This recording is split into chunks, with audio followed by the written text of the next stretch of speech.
Retrouvez Passion Auto avec Pionnier.re, le spécialiste de l'autoradio. Retrouvez Passion Auto avec Autoradio.re par ODRD2SK Audio. Retrouvez Passion Auto avec Herzaudio.re.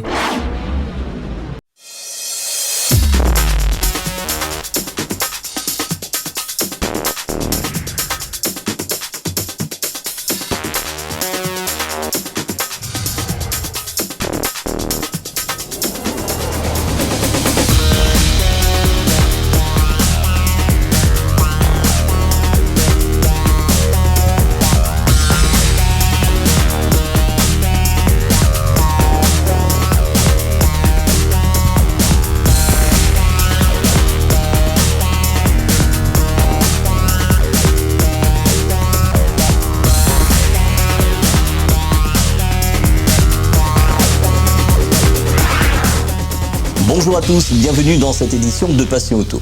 Aujourd'hui, direction Cilaos pour la course de côte organisée par l'ASA 974 et ses partenaires qui s'est tenue le 3 septembre dernier.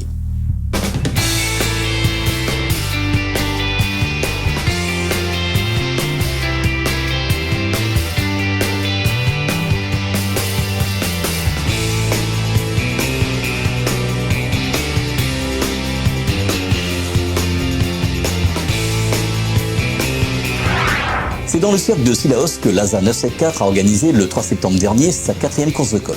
C'est une vingtaine de participants qui ont répondu présents à l'événement avec majoritairement des concurrents en course de régularité. Retrouvons le directeur de course, Pascal Paris, au départ de l'épreuve. Oui, les courses de Cilaos, c'est une première depuis très longtemps. Ça se passe plutôt pas mal. On est un petit peu déçus du nombre d'engagés, puisqu'on a 20 partants uniquement. Mais bon, ceci dit, je pense que la fête est belle. On a été un petit peu inquiétés par le temps hier toute la journée et la nuit. Et finalement, aujourd'hui, comme on voit, il fait très beau. Les spectateurs sont bien en place. Et franchement, du coup, ça nous a permis de faire une montée supplémentaire. Et comme ça, tout le monde y trouve son compte. Sur cette course de côte, le monde du rallye réunionnais est présent avec quelques pilotes et leurs voitures. Retrouvons quelques-uns d'entre eux dans Passion Auto.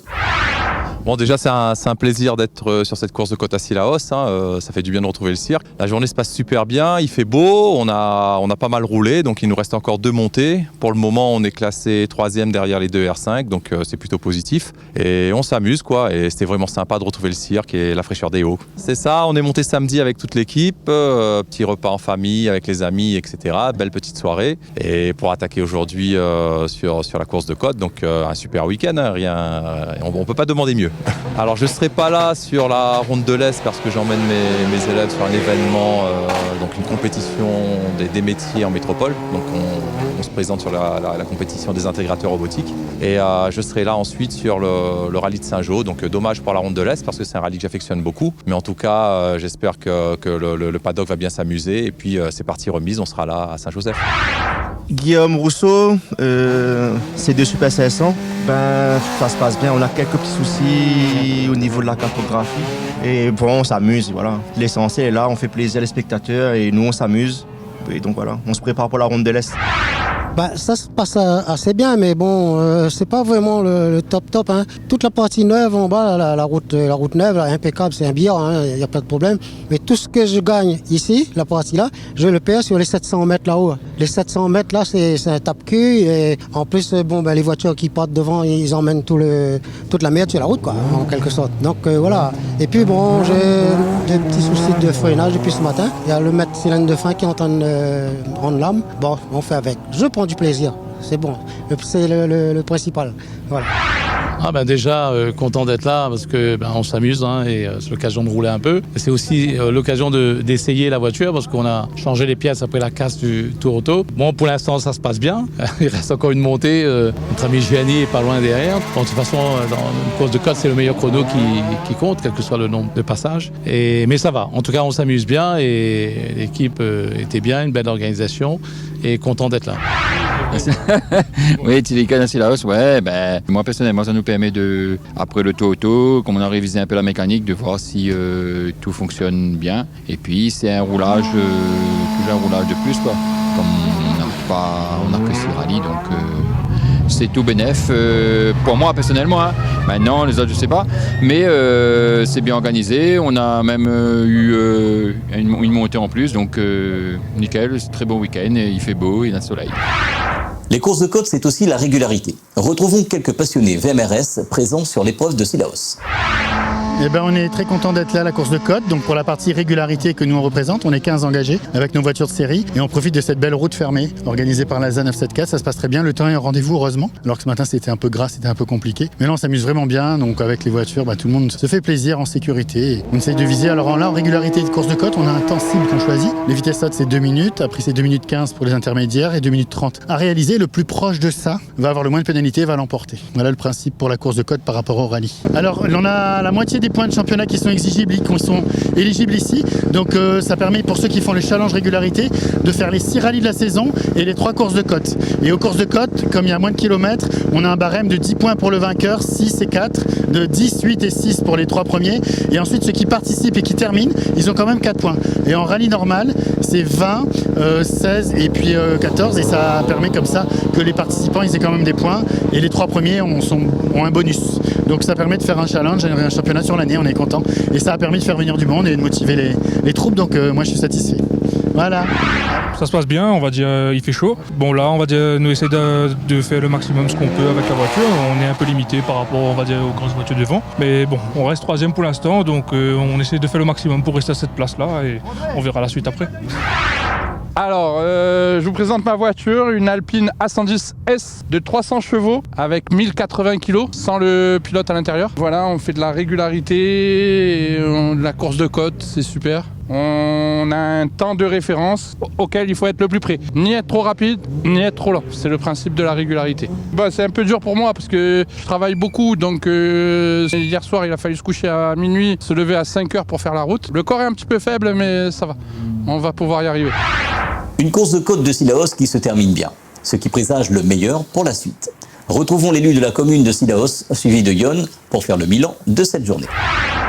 Déjà, c'est la première course de côte depuis 15 ans sur la commune de Sillaos. Nous avons écouté les demandes des jeunes, des passionnés du sport automobile. Donc la mairie de Sillaos a répondu à cette demande positivement. C'est pour cela qu'aujourd'hui il a eu la première course de côte depuis, comme m'a dit tout à l'heure, 15 ans, depuis l'ancienne municipalité, sur la pente d'abord de Brassec, qu'elle a été commencée par l'ancien maire, fini par le nouveau maire Jacques Técher, que c'est une super piste pour les passionnés non seulement de sport automobile mais aussi de moto, parce qu'elle a eu une course de côte de moto d'à peu près 3-4 mois de cela. Donc pour nous c'est un plaisir de voir le retour de ce sport automobile sur la commune de Sillaos. Bien évidemment, vu l'engouement, aujourd'hui nous sommes obligés de donner une suite.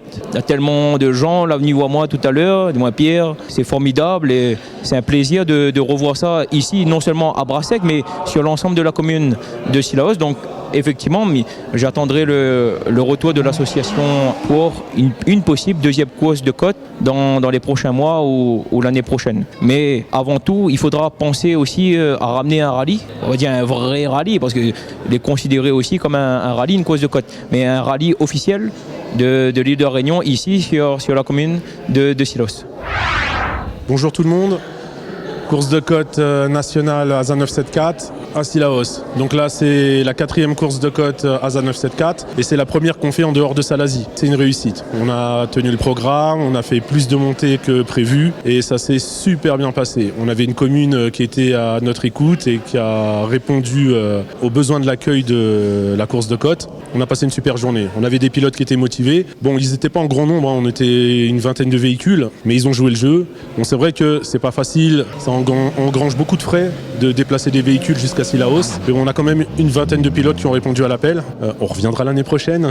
On a passé une super journée. Je remercie l'ASA Promo et la direction de course, Monsieur Paris, qui ont fait un super boulot, qui a réussi à tenir un programme et à faire 2 montées de plus pour le plus grand plaisir des pilotes. Je remercie l'ASA SMER, Nathalie Agathe, Béatrice Tricard et surtout Manu Cochard, la présidente du collège. Vraiment, ils ont fait un super boulot, un suivi comme on aime, un vrai accompagnement. Donc merci à l'ASA SMER. Merci à toute l'équipe de Jean-Fred Mauve pour la sécurisation de la spéciale. Là, ils ont fait un boulot mais de fou. Si vous saviez ce que c'était, ce que fait l'équipe de Jean-Fred et Jean-Fred lui-même. Et ils arrivent très tôt le matin, c'est eux qui sécurisent la spéciale, c'est eux qui replacent le public quand ils sont écartés. Bon là, ils ont fait un super boulot. Merci Jean-Fred, merci à toute ton équipe. Et merci à tous les bénévoles et tous les encadrants du JAP 974, de l'ASA 974. Vraiment les gars, vous avez assuré. On a tenu, hein, vous voyez, on continue à évoluer. Merci au public, merci à tout le monde. On a les trophées qui sont là, on va passer à la remise de prix. Donc super trophée hein, fait par notre ami Branca, il a assuré, il a tenu les temps. On est content de le retrouver d'ailleurs. Eric, merci à toi. Donc beaucoup de remerciements. On finit cette journée dans la joie et la bonne humeur, dans la paix du Seigneur. Et on revient avec un super programme l'année prochaine.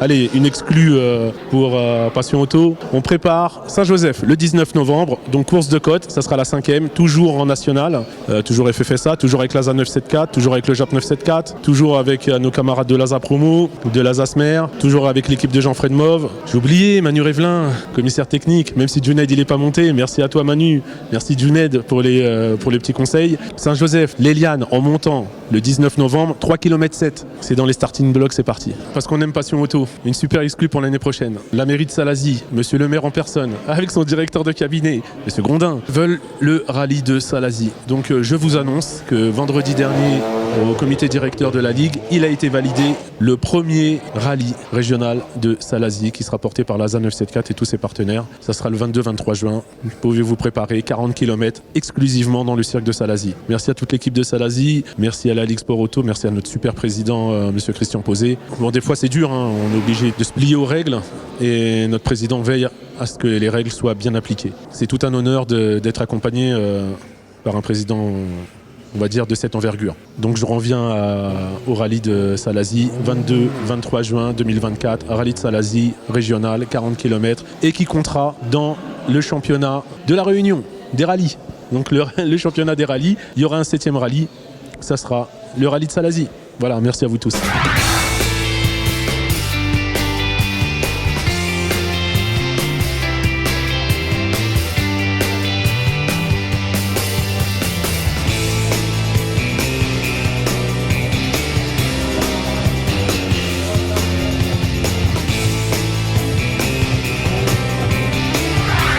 Le 27 août dernier, l'OSTL a organisé pour la seconde fois la manifestation en roue libre sur le front de mer de Saint-Pierre.